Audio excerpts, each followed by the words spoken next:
joining me all the way from Melbourne, Australia. Is I get that right? Is it Melbourne?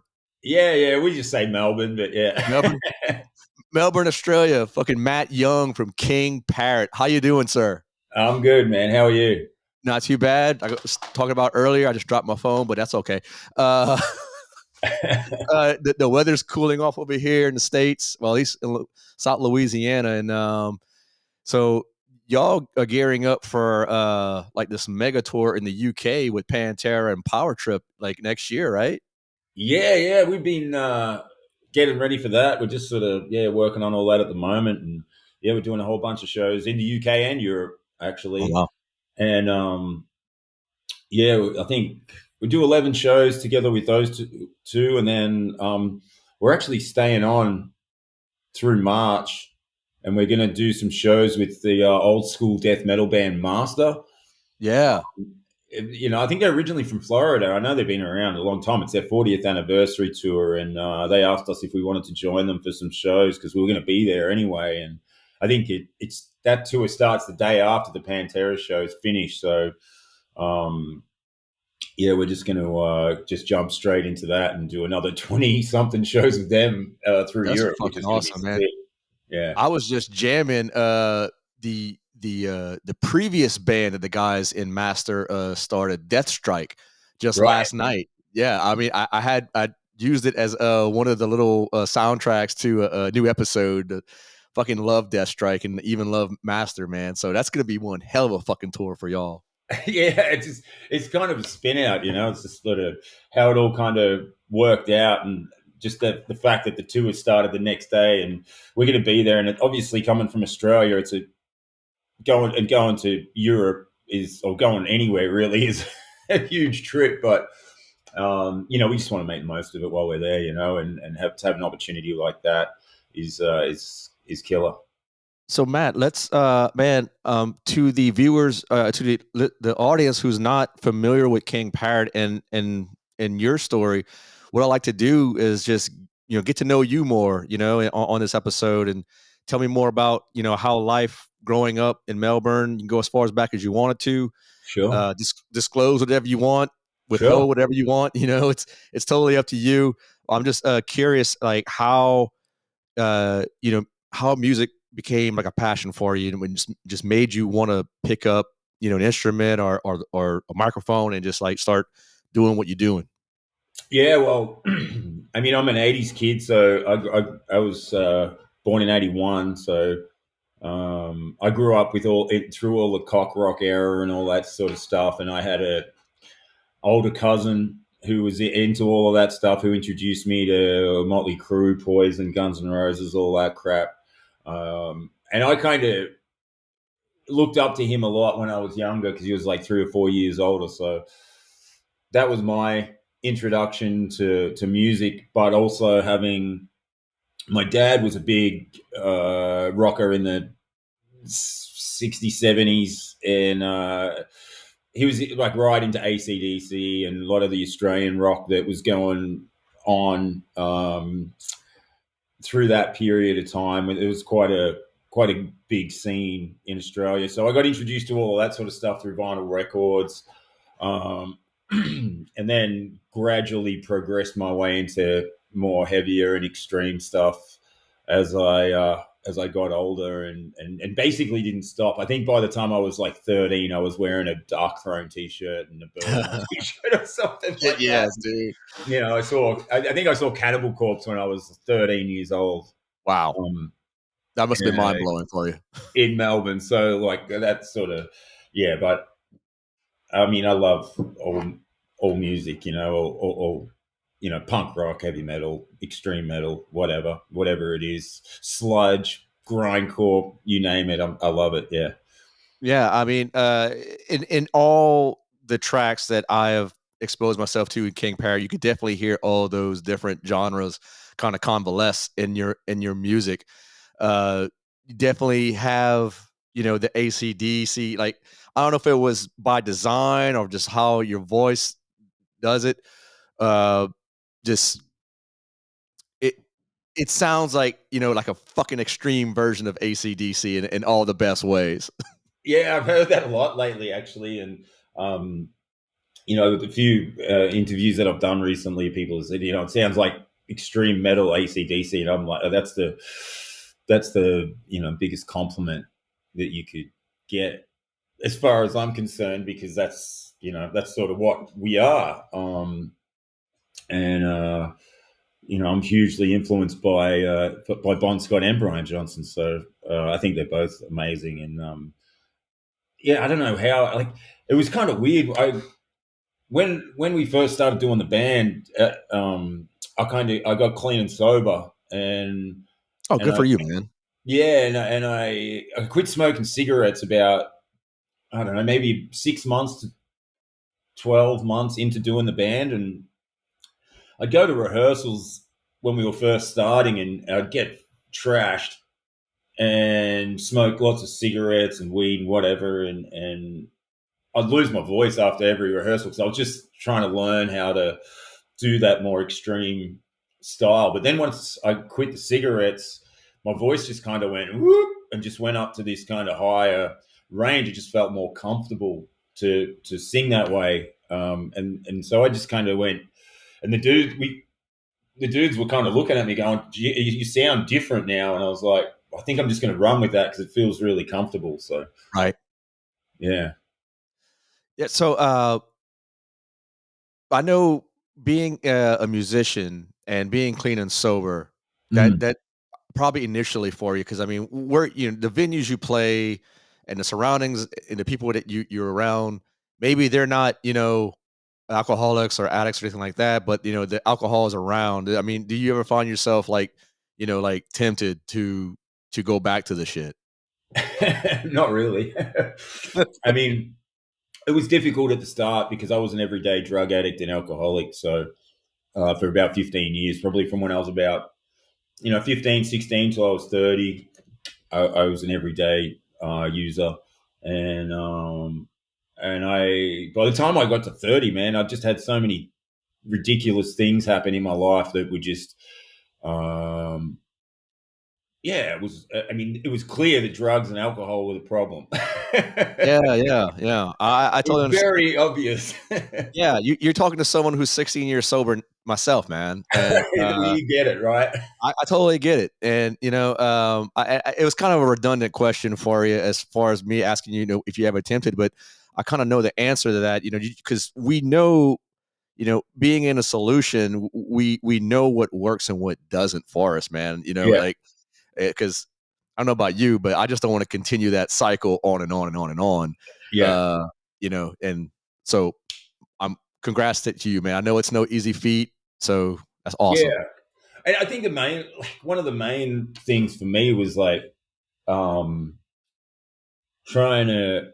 I wasn't achieving what I wanted to achieve. I wasn't doing what I wanted to do because drugs and alcohol had such a powerful effect on my life. I still played music and I did all of that stuff, but I didn't. I wasn't able to tour and do the sort of stuff that King Parrot's doing and been doing for the last sort of 10 or 15 years.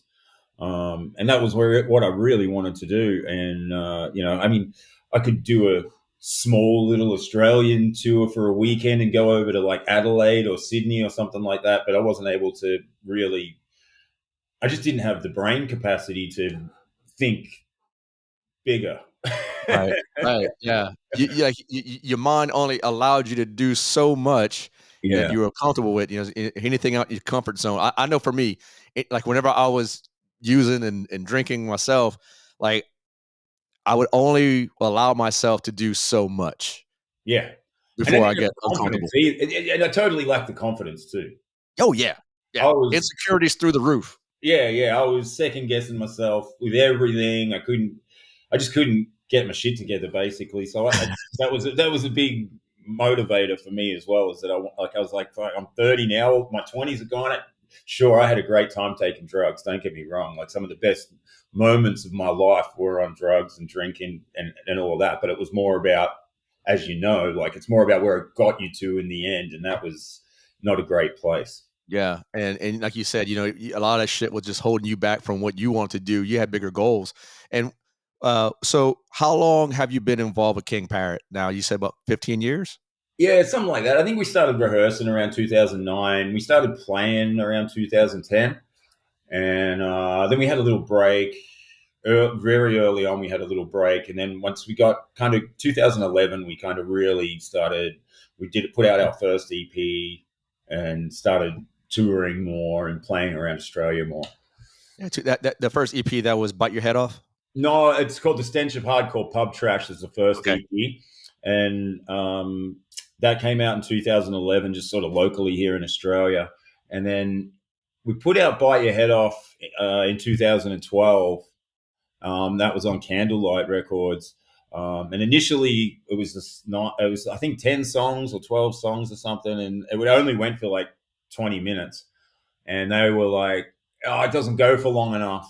We need it to be 30 minutes." So we ended up Right. putting the Stench of Hardcore Pub Trash EP on the back of the Bite Your Head Off record. So it was like made it up to like half an hour. So that was just sort of something that we kind of had to do because of the label wanted the album a bit longer. So we were just like, yeah, whatever, cool.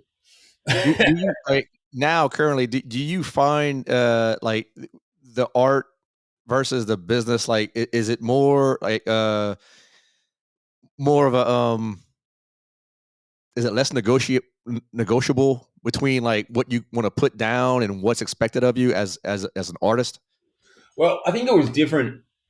I mean, I can only speak from my own experience, but it was probably a little different for us back then because we were completely unknown and didn't have any kind of negotiating power. Really, it was like, Right. hey, you want to put the album out on this record label, and this is what you have to do. So, but I think now that we've kind of found our feet with some of the, with the people that we work with, we probably have a little bit more, freedom to do that sort of stuff. But I think when we put Bite Your Head Off out, that was the whole intention. It was like just smash it out quick, 20 minutes. That was the whole idea of it. That was how it was supposed to be. But it's fine. We're not too precious about that stuff. Yeah.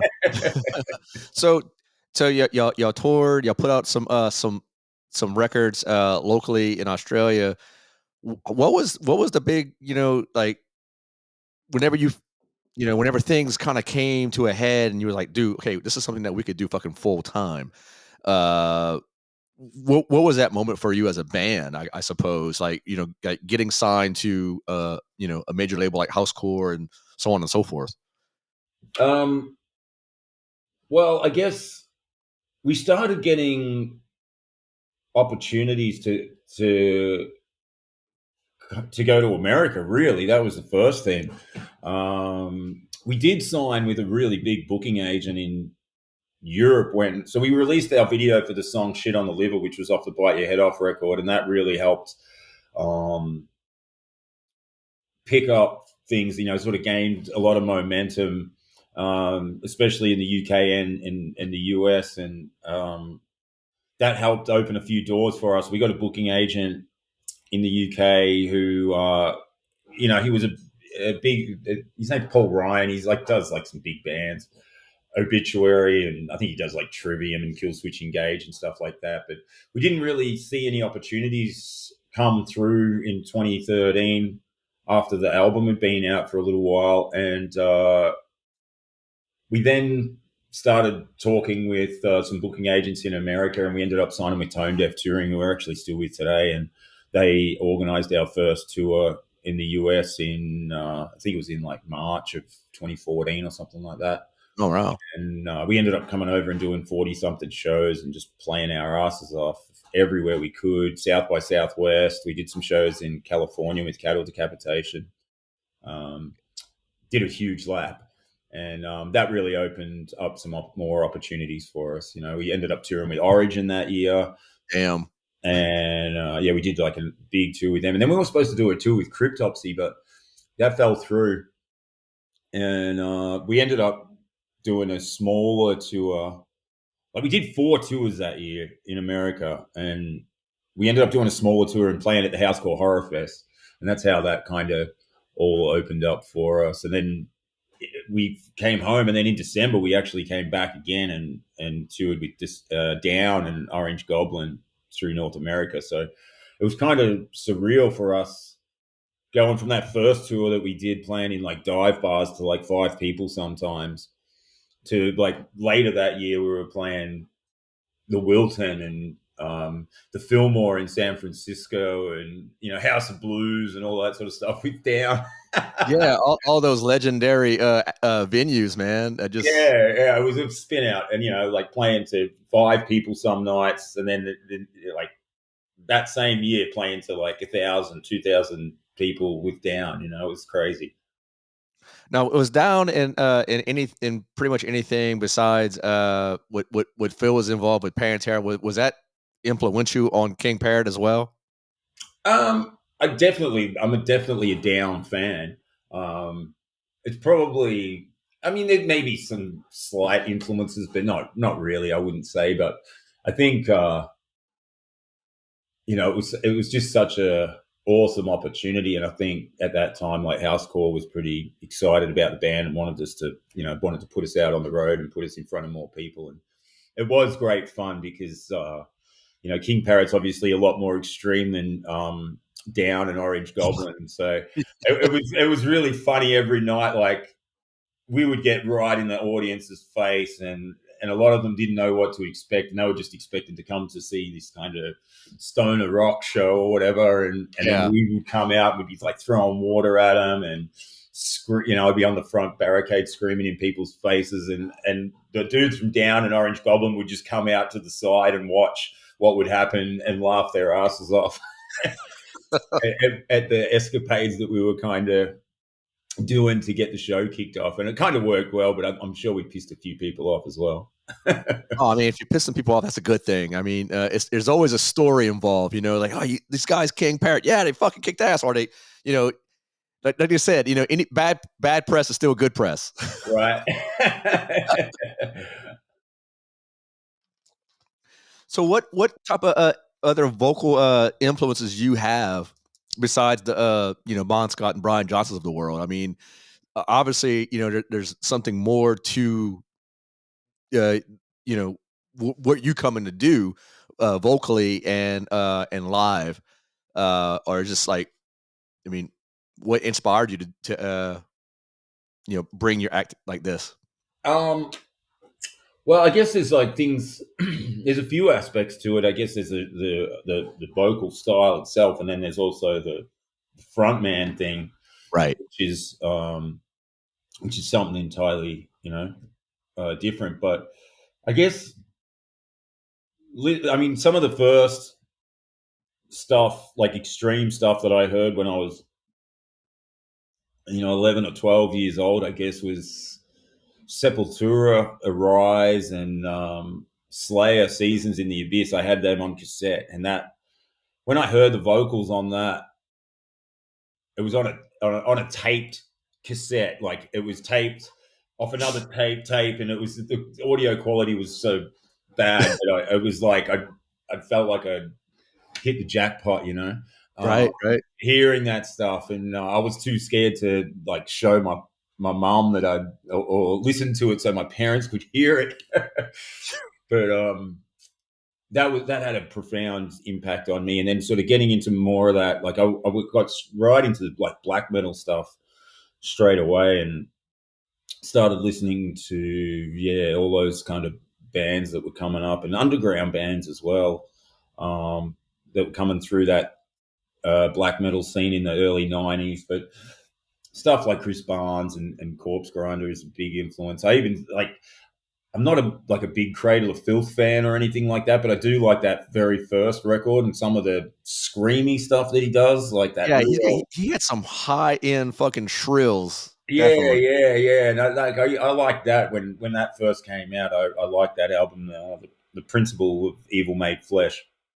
I thought that was a good record, and some of that high screaming vocal stuff is something that I've definitely drawn influence from back in the day. But and then moving forward, like stuff like Obituary and John Tardy's a big influence, and um, we've toured with Cattle Decapitation a few times out here and in the States, and I think Travis Ryan's a great vocalist, and um, man, there's so many that I could think of. Even the guys that you had on the other day, Dax Riggs and Acid Bath.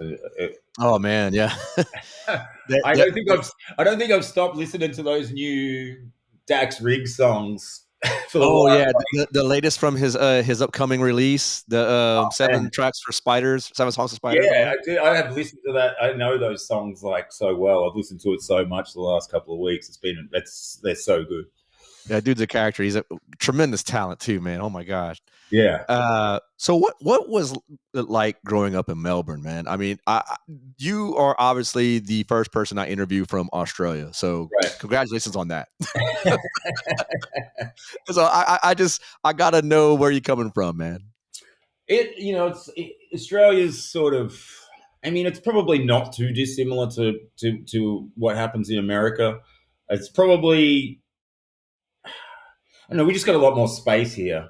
Yeah, we yeah. we got a lot more space. Like, I know one of the things I notice is like the house blocks are bigger. We've got a lot more space. We've got bigger yards and things like that. But I mean, my upbringing was kind of pretty normal, and we get a lot of the stuff secondhand through America. So a lot of the stuff that happens for you guys, we just get that the media and all that crap. It's the same. It's the same stuff, really. Hmm. We get a little bit of the UK stuff, and we get a little bit of the American stuff mostly. So, but yeah, I sort of became interested in the more extreme side of the music stuff when I was quite young, and started playing in bands and stuff when I was about 13 or 14 years old, and then trying to make. We used to have this heavy metal magazine, an Australian heavy metal magazine called Hot Metal, and it used to have all of the American stuff and European stuff, but it also had this thing in the middle, which was in black and white. It was like an insert kind of thing, and it used to have contacts with all the Australian bands.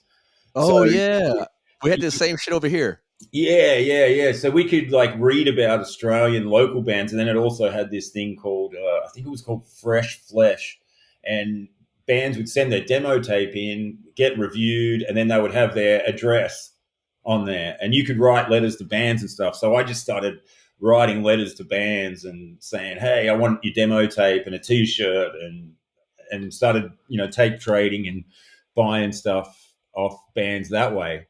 And then that's how I sort of started making connections in the scene, and I started organizing gigs and booking shows and trying to make some inroads into the Melbourne scene, I guess. And yeah, there were some great bands back in the sort of early '90s out here that probably didn't get the international recognition, I guess, that they would have probably got now, with the world being so much smaller with the internet and all that stuff. Yeah. What are some of the local bands coming up when you were able to go into venues and watch them live? What were some of the bands in the Melbourne scene that like just really like said, dude, like I want to start playing this shit. I want to start doing what they do. Yeah. So there was a lot.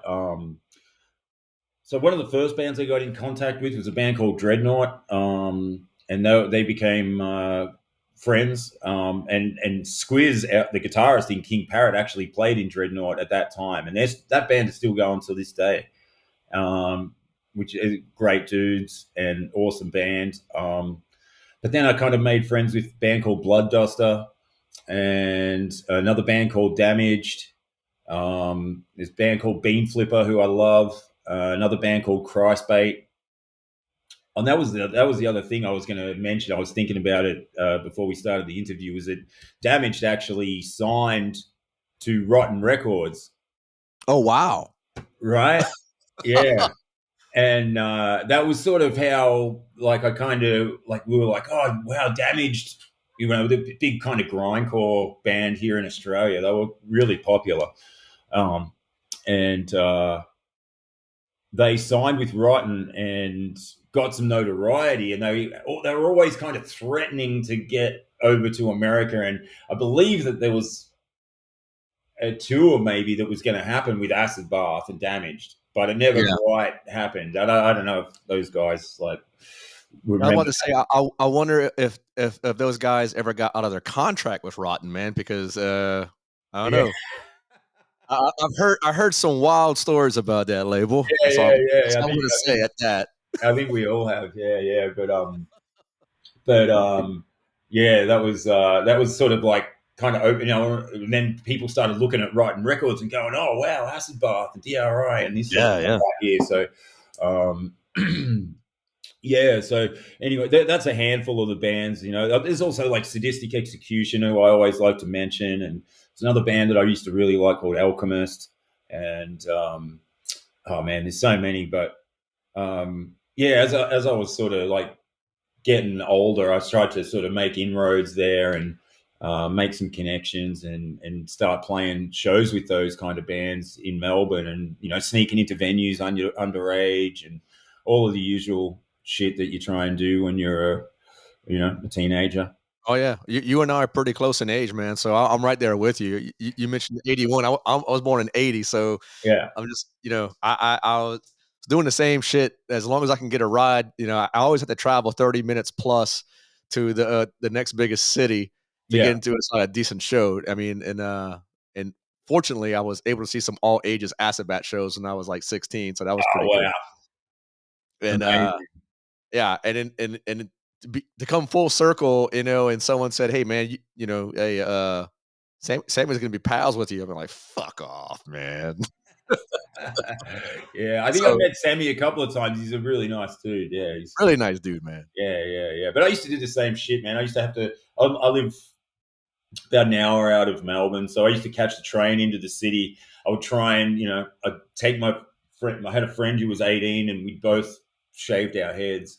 So I was 16, and he used to let me take his ID so I could go down to Melbourne, try and get into the venues and stuff like that, and then I would have to kind of wait until the show would finish at midnight, and I'd be blind drunk, and I'd kind of have to wait until the morning until the train started up again, so to like get home. So I'd be wandering around the city streets at night time, just like really, yeah, just doing whatever I had to do to get, you know, involved and be there to see the stuff that I loved. So tell me about the origins of King Parrot, man. Like, how did everything come about? I know you mentioned like the guitar player was playing in a band that you followed locally. Yeah. So was it just a matter of you two getting together, or was like some other Um, stories? yeah. There's definitely some more stories to that. So, the band started with our guitarist Ari and our original drummer Matt Rizzo, who also played drums in a band called Blood Duster, who were quite. You might have heard of them. They're kind of a popular band out here in Australia for a long time, playing sort of grind rock. They kind of called it, but great band. And they started rehearsing, and then they asked me to join on vocals. And then we also had originally we had another guitarist who played in a band called the Berserker. Mhm. They were signed to Earache and stuff for a bit. His name's Eddie, and we had a few different bass players before our current bass player Slats joined. But that was only, we never played any shows with them or anything like that. It was just jamming, and that's sort of how we kind of got started. Recorded the first EP with that lineup, and then Eddie left because he wanted to be a lawyer and sort of thought it couldn't work out what King Parrot was because it wasn't a serious metal band, because we were kind of having fun, and it was had a bit more punk rock aesthetic than what he Right. was used to. He couldn't quite get his head around it. I found. I thought anyway. That was some of the conversations we had, and he was studying to be a lawyer, and then he left, and then we got our current guitarist Squiz, who was the guy who played bass in Dreadnought, and he's a little older than me, but yeah, he's a bit of a legend out here in the Australian scene and played in lots of different bands. And yeah, we're kind of lucky to have him on board, and he's been in it for a long time now. He's got riffs for fucking days, man. Like, and like just top to bottom, every album that I've heard from you guys, it's just chunky, grindy. I mean, every fucking cross section, every fucking subgenre, y'all check the box, and like in just about all of y'all songs, which is fucking amazing. I love it how y'all don't it if it's any if there's one consistent thing in King Parrot, it's fucking extreme, aggressive, and angry. I love that shit about y'all. Yeah, right. It's definitely over the top. Yeah. That's just what we do all the time, nonstop, over the top, and just go for it. And yeah, that's sort of the whole idea. But yeah, we had that. Then we did that first record with that lineup, and then Rizzo, our drummer, ended up leaving. And we kind of played with two drummers for a year or two. We had Matt Skitz, who actually played in that band Damage that I was talking about earlier, and then we also had another guy called Rob Brems. And they were both very different drummers. Matt Skitz was really fast and intense and full on.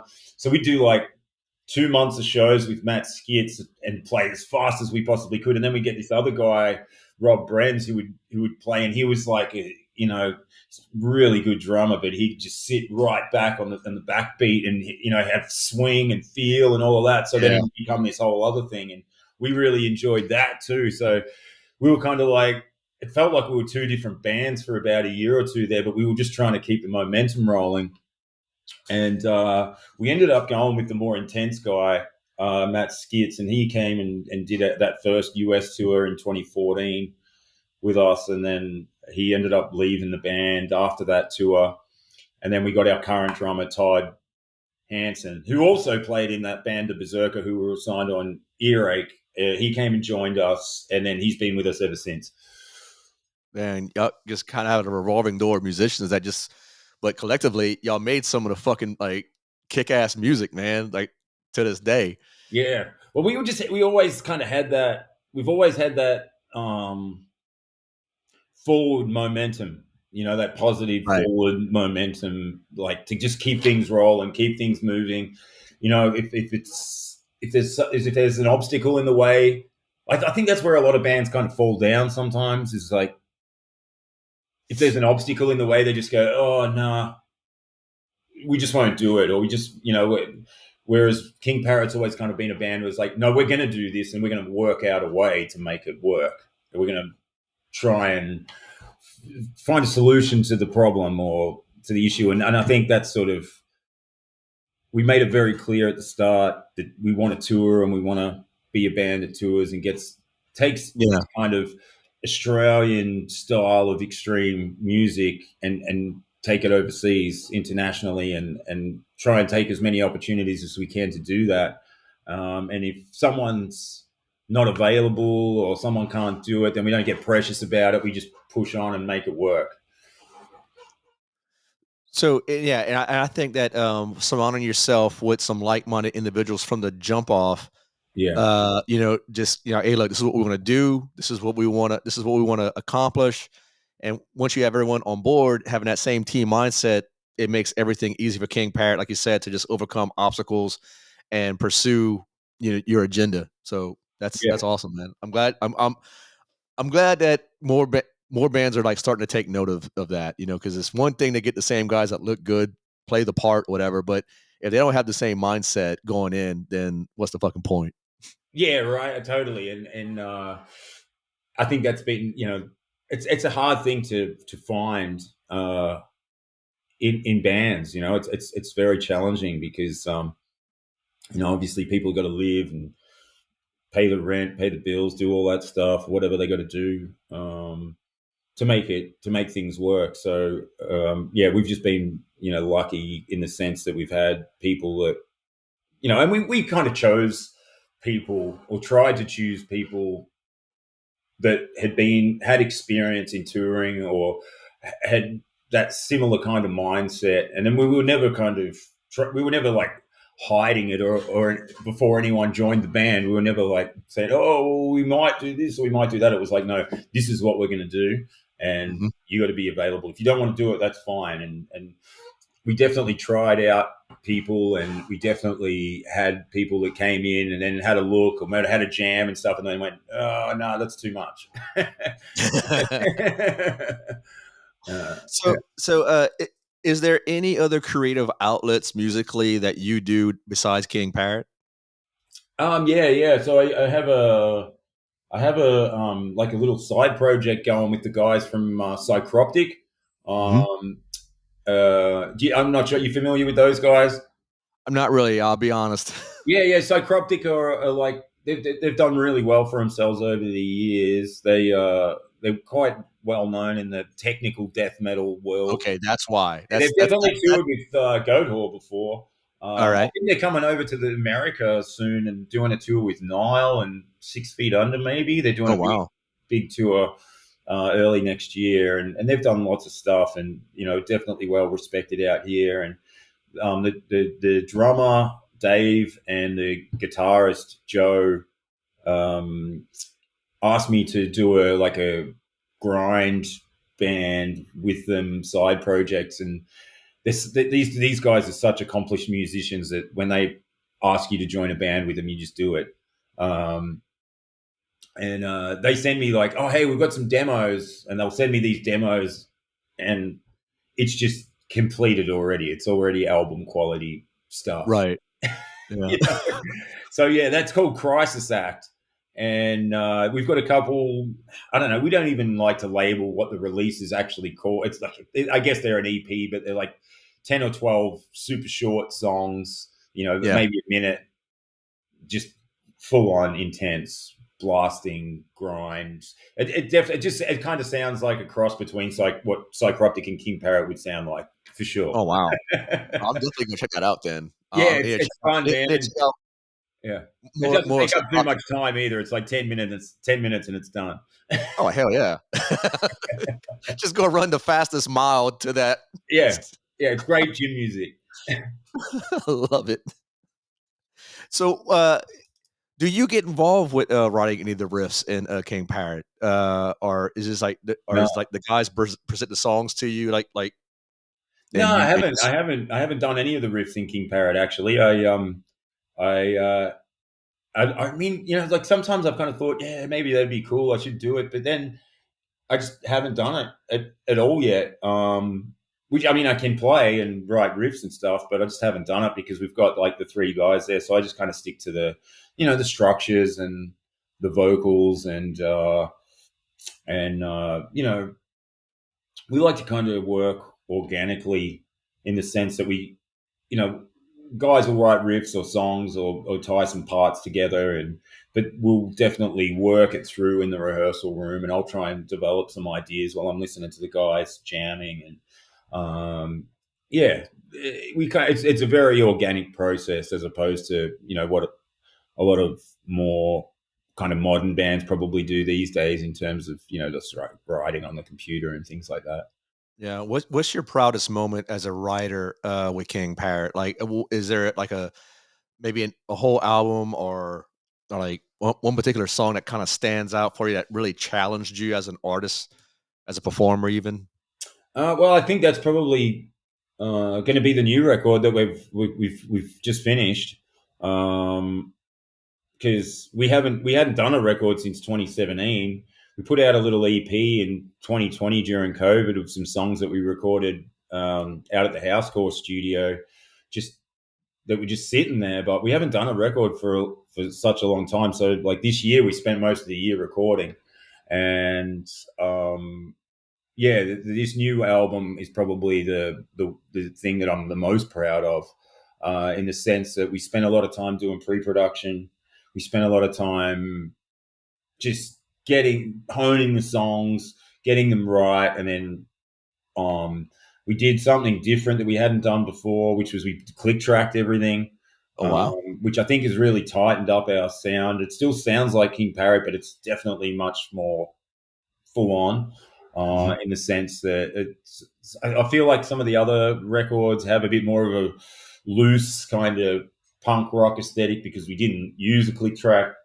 But this is definitely much more punchy and solid and in your face. And I just feel like doing things that way was it's very different as opposed to just like getting in there and blasting it out and recording it, pretty much live and just making sure you get a good drum track. So it's definitely got a bit of a different feel to it. But in terms of like the writing and stuff, yeah, there's a lot of stuff in there that I'm proud of on this new record. And yeah, we're going to start releasing stuff like early next year and before we go to Europe. So that's the plan. And Hell yeah. yeah, it's gonna be exciting to get some new tunes out there finally. Yeah, I'd say that, and that's gonna. I was actually the second question. Uh, is it a favorite of yours to record or play live? Like, what gets your juices flowing? Well, definitely playing live is. I mean, King Parrot is a live band. That's what we are. We're a live band. So that's what we live for. That's our bread and butter and all of that. But the writing process is something that I love and something that I've grown to love more as we've done it more, and then also get better at it and understand different techniques and um, different ways of tracking things and different approaches. And we've been really lucky to work with some incredibly talented people that have imparted their wisdom on us, and so that's made it even more enjoyable, in the sense that we can take that stuff and apply it to our craft. So yeah, it's exciting, and what we did with this new record has been really cool. And like I'm chomping at the bit to just get going and do something else again now. So we're talking about doing maybe like a covers EP, like where we cover some songs that we Oh, really really? like. Yeah, that's maybe the next thing that we're going to do. So yeah. I couldn't help but do a little bit of light stalking of King Parrot's of who y'all follow, and I saw that y'all did follow Poison Idea, one of my favorite fucking Yeah. punk bands of all time. Oh yeah. And where is there going to be a Poison Idea cover in the future, or what's up? Definitely, man. Definitely.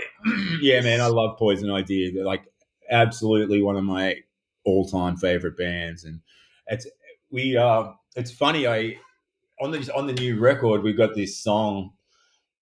It's kind of loosely related to the Badge. Maybe Yeah, it's called It's a Rort.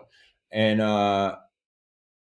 I put a spoken word part in the song, like on a CB, like on a cop radio. yeah. I actually stole some of the lyrics from the Badge and set it into this cop radio and put it on the new album. And I messaged Jerry. I don't know. I actually I just recorded it in the studio because we were just sort of thinking of this part. And I was like, maybe I'll just say some lyrics from the Badge and just put it in there. And then I Yeah. messaged Jerry and I was like, dude, I just put some of your lyrics in our song. I said it, and he just goes, "Do it, man! Just send me a copy of the record." And I was like, That's fucking awesome. That's awesome, dude. That's just great that Jerry just gave you the fucking go ahead to do that. That's awesome, man. it was like while we were in the studio, I just had the idea. I was like, maybe I'll say this. I did it, and then I was like, I just jumped up. So I got him on my Facebook, and I just messaged him, and he responded right away, which was cool. So I was like, yeah, it's all cool. We got the go ahead. Just give me the album. It's all good. Yeah, exactly. But yeah, no, I'd love to do a Poison Idea cover, and we'll probably also do some covers of some Aussie bands as well that we like. And I'm not sure exactly what's going to be on it yet, but definitely Poison Idea would be a band that I would love to cover. Yeah. Did y'all release the name of the new stuff that's coming out yet, or is it Not still yet, in wraps? not yet. We've been playing a few of the songs live, and have been going down really well. Especially a couple of them have been going down really well. But yeah, no, all that stuff it'll come out soon. I'm just we've got a few more shows coming up this weekend. So once we got all that out the way, I'm just trying to get everything, moving in the background, as well as the Europe tour stuff, and then yeah, there'll be some news about everything pretty soon. Hell yeah. So I know y'all gonna be doing the UK and Europe tours with Pantera, as we mentioned. Is any plans coming back to the States anytime soon? So I Yeah, can go yeah, see yeah, so I can see you guys. yeah, yeah. We're coming back. We'll be there over summer. Oh, hell yeah. Yeah, Cool. we'll be over your summer. So yeah, so maybe July, August, something like that. We'll be coming back over to do some shows. So we're just working all that out now. Hell yeah, man. Well, I'm looking forward to it. I'm looking forward to the new stuff that's on the horizon, especially that fucking the cover album that y'all planning for. Looking forward to that. But before I let you go, I need to know what 6 albums Matt cannot live with. The house is burning down. What you saving? What's going with you? Well, oh man, that's hard. That is hard. Well, I got to say, Poison Idea, man. Feel the Darkness is definitely there. Um, I would say you're gonna make me choose one Black Sabbath record. I'm not making you choose anything, sir. You're gonna make me choose one Black Sabbath record and one AC/DC record. Oh, That's hard. I like Power Age, I guess. AC/DC, Sabbath. I mean, Volume 4, Master Reality. see, that's why you and I we get along so well because I'm a Volume 4 guy myself. Yeah, Fucking cornucopia under the sun. I mean, dude, just snowblind. yeah, yeah, Need yeah. I say more? Um, yeah. So though, yeah. There's what's that? 3. Yep. Halfway there, Matt. I I've believe in got you. I love the Kinks. I love the. Oh, I'm a huge dude. Kinks fan. Hell yes. Yeah, yeah. So I got this box set of the Village Green Preservation Society, and I think that's just one of those records that's so underrated. Um, I love that album. I love all the Kink stuff. Don't get me wrong. But Yeah. when I put that album on, it's such a bizarre, weird concept album that and I show it to other people, and I'll be like, "You got to listen to this record. It's fucking incredible." It really is. It Those just dudes goes are straight over geniuses, a lot man. of people's heads, But for me, I don't know. That album is it's a really special record, and yeah, I got this huge box set thing. It's got all these books and collector's stuff and different uh, edits. So that's a box set. So I'm taking the box set. Do it. Um, what else? You know what? I love the Who live at Leeds. That's one Oh of my yeah. favorite records. And then, oh man, and then it's all the metal stuff. I mean, but I will say, and I don't actually have this on vinyl, and it's not actually available on vinyl. But one of my favorite bands is that band Damaged, and I highly recommend you check them out. The band that's signed to Rotten Records. They got an album. Their first album, Do Not Spit, is a classic, but their second album, it was they had the first album, then an EP, and then a second album. It's called Token Remedies Research, and that was the one that came out on Rotten Records. And to me, that is probably one of the best extreme metal albums that came out of Australia. It Hell is yeah. amazing, and yeah, I love that band, and that is such a favorite record of mine. So there's 6, I guess. That's a solid 6 in my book. Yeah, but there's so many more that I could, that I'd be devastated to leave behind. Yep. I believe you're the first person to ever drop the Kinks on the podcast, man. So hell yeah. I love it. I mean, I saw Ray Davies play. Oh I don't wow. know, maybe like he would have been like 71. I think he was 71. This was years ago. Like, and he's probably in a nursing home or something now. If he's still alive. But he was awesome, man. At 71, he had this young band, and he was playing all the hits, and he was doing like kicks and rocking out, and he was fucking amazing, dude. Yeah. Fucking A. Matt, this has been fucking awesome, man. I'm glad we were able to do this. And like I said before, I'm looking forward to the new album, the new releases, and hopefully summertime comes over here in the States, we'll see you live too, bro. Yeah, absolutely, man. We'll be down in New Orleans, so we'll have to try and catch up. Absolutely. Yeah, that'd be great. And thanks for joining me, man. Fucking Matt from goddamn King Parrot. Check out the new releases coming next year to catch him in the UK if you can. Thank you, sir. Appreciate your support. Thanks so much, man. You got it, bud.